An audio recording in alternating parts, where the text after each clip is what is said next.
Welcome back to the exchange, everybody. Shares of Humana falling despite strong earnings after the company pulled its guidance for 2025, citing Medicare price hikes. The insurer had previously warned increasing medical costs would impact results this year and beyond. But on a call with analysts today, Humana said costs weren't running ahead of projections. Joining us now to discuss that and how his company is lowering costs for patients using AI is Mike Desjadon, the CEO of Anomaly. Mike, I hope I didn't butcher your name too badly, but welcome nonetheless. No, thank you for having me. And actually, you said it perfectly, probably too perfectly for my Americanized family. I'll be darned. Now, let's talk about Anomaly here, because this is an area I'm fascinated by, because I get vexed, frankly, every single time I try to understand an explanation of benefits from my carrier. And I'm living it right now in a very personal way. Can artificial intelligence help me understand what I'm being charged, why I'm being denied or claims are being kicked back to me? And then on the flip side, won't the insurers similarly use artificial intelligence to stay one step ahead of dummies like me? Well, for starters, I'm sorry that you're having the experience you're having and going through what you're going through. So, all my best to you. But yeah, you'd think it would be that simple, but it's not. So, I think that the short answer is yes. AI can absolutely help. And I think where it starts is understanding and really driving transparency into what is covered, when, and why, which sounds like it's table stakes, but we've all bought health plans and clicked on that more information tab, and we got more pages and less information. But I think, the fundamental thing we've found is that there are 540 million different combinations of codes that your provider needs to be able to bill appropriately to get you paid and to get your explanation of benefits on point. And that is a computer challenge, not a person challenge, and that's what we do. So how does AI alleviate or ameliorate those problems? And am I, as a customer, or is the insurance person in my physician's office going to speak to an artificial intelligence source to explain what they need, and is that source going to be able to understand it?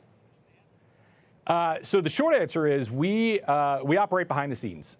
So what we do with artificial intelligence is we take in all of the data that your provider is sending out and all of the data that your insurance company is sending back to essentially construct transparently what should transpire with that claim or with that encounter. So you, as the patient, just get the care that you need and get a clear explanation of what should happen, and ideally don't get a bill in the mail if all goes appropriately. But yeah, to your specific question, there's lots of ways that your doctor's office can tackle it, but we are trying to remove the work of even having to ask an AI and just give them the right information in advance. Back to that question that I kind of buried in the first one. Insurers are using AI too, I'm sure, Yes. and in ways that may obfuscate or may hasten denials. How do you respond? How are you going to stay ahead of what they do? Or are you going to partner with them?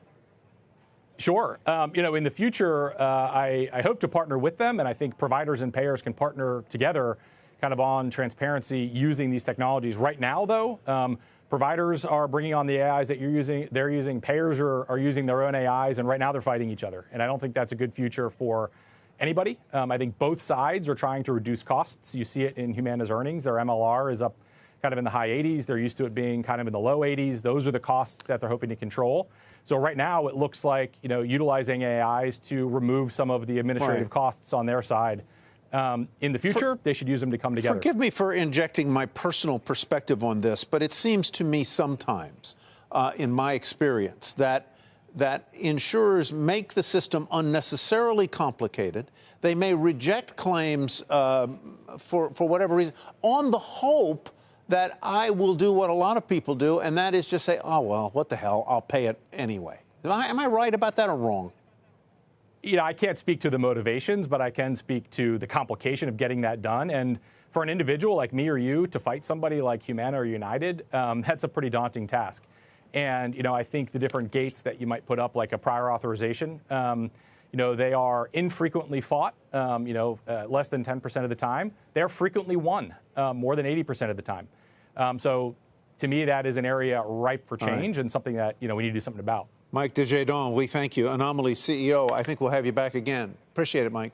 Thank you very much. Absolutely. You bet. Really appreciate being here.